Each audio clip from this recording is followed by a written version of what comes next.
Friend, परमाणु बम ऐसा विस्फोटक हथियार है जो कि न्यूक्लियर फिजन और न्यूक्लियर फ्यूजन के कॉन्सेप्ट पर काम करता है।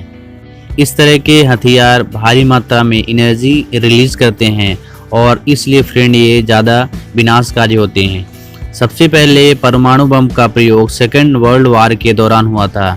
इन हथियारों को काफ़ी विनाशकारी माना जाता है क्योंकि एक ही बम लाखों लोगों को मारने और पूरे शहर को नष्ट करने की क्षमता रखता है। तो चलिए फ्रेंड्स, आज की इस वीडियो में हम जानते हैं परमाणु बम के बारे में और इनको कब हिरोशिमा और नागासाकी में गिराया गया था और इसके क्या क्या परिणाम हुए थे।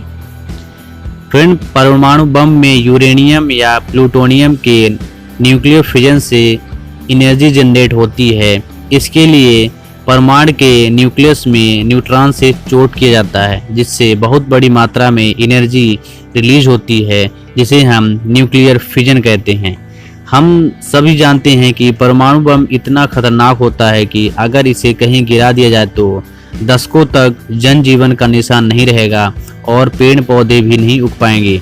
जैसा कि आप जानते हैं कि जापान के दो शहर हिरोशिमा और नागासाकी में अमेरिका ने परमाणु बम गिराए थे।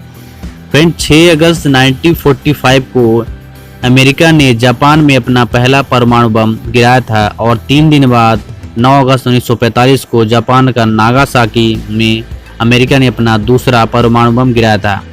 पहले परमाणु बम का उपनाम था लिटिल बॉय और दूसरे का फैटमैन। जो बम नागासाकी पर गिराया गया था फ्रेंड, वो पहले जापान के कोकुरा शहर पर गिराया जाना था, लेकिन मौसम खराब होने के चलते नागासाकी पर ही गिराया गया। क्वेटे शहर पर भी इस बम को गिराने का प्लान था, लेकिन युद्ध के सेक्रेटरी हेनरी ने इस जगह को बदलवा दिया था। संयुक्त राज्य अमेरिका एकमात्र ऐसा राष्ट्र बन गया था जिसने सबसे पहले परमाणु हथियारों को यूज किया था। फ्रेंड, जिस विमान से हिरोशिमा पर बम गिराया गया था उसका नाम था इनोला गे और जिस विमान से दूसरा बम गिराया गया था उसका नाम था वॉक्सकार। फ्रेंड, ये दोनों ही परमाणु बम जमीन से लगभग 100 फीट की ऊंचाई पर फटे थे। परमाणु बम हथियार जे रॉबर्ट ओपेनहाइमर के नेतृत्व में उनकी एक वैज्ञानिक टीम ने विकसित किए थे। यहाँ पर मैं आपको बता दूं कि परमाणु हथियार 2 प्रकार के होते हैं, विखंडन और थर्मोन्यूक्लियर।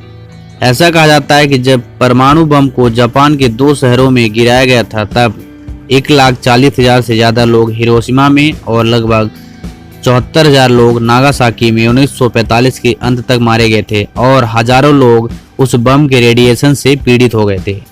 हिरोशिमा में बम के गिरने से 15,000 टन TNT, जिसे हम ट्राइनाइट्रोटोल्यूइन कहते हैं, उसके विस्फोट होने के कारण काफ़ी प्रभाव पड़ा, जिसके परिणाम स्वरूप 70% इमारतों को नष्ट कर दिया गया था।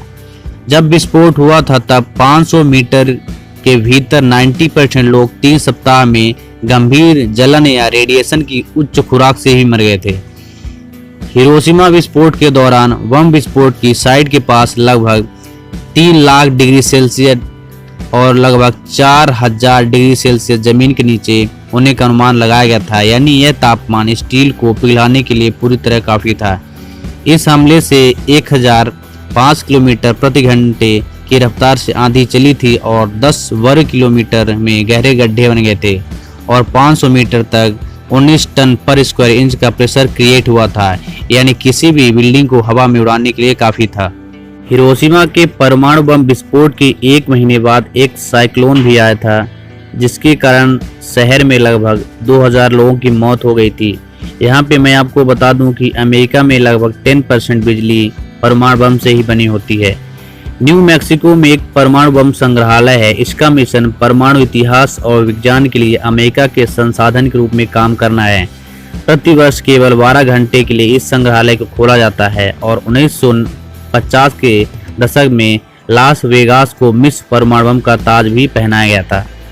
ऐसा कहा जाता है कि जापान के राजा हिरोहितो ने नागासाकी परमाणु हमले के 6 दिन बाद अमेरिकी सेना के सामने सरेंडर कर दिया था और ऐसा भी कहा जाता है कि अगर जापान सरेंडर नहीं करता तो अमेरिका ने 19 अगस्त को एक और शहर पर परमाणु बम को गिराने की योजना बनाई थी।